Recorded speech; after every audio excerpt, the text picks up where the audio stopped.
දන්නවද? කවදා හරි දවසක අපි හැමෝගෙම ජීවිතවල මතකයන් බවට පරිවර්තනය වෙනවා.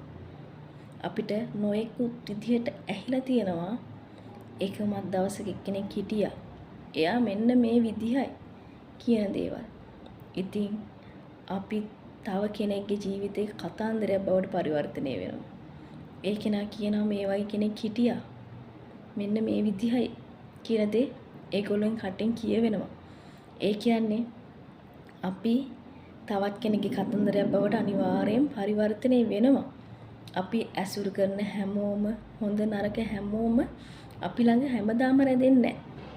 හැමදාම සිද්ධ වෙන්නේ අපිට යම් කිසි කෙනෙක්ට අපි ලං වුණාම, තව කෙනෙක් අපිට ලං වුණාම ඒ කෙනාගේ මතකයක් බවට පරිවර්තනයක විතරයි. අපිත් කවදා හරි දවසක තව කෙනෙක්ගේ මතකයක් වෙන්න පුළුවන්. දැනටමත් අපි තව කෙනෙක්ගේ මතකයක් වෙන්න පුළුවන්.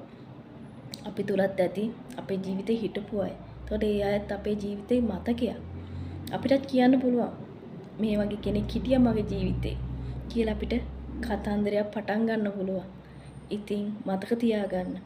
අපි අපිට මාදරේ කරන්න ඕනේ. මොකද අපිට ලැබෙන හැමෝම කවදාවත් අපි ළඟ ඉන්නේ නැහැ.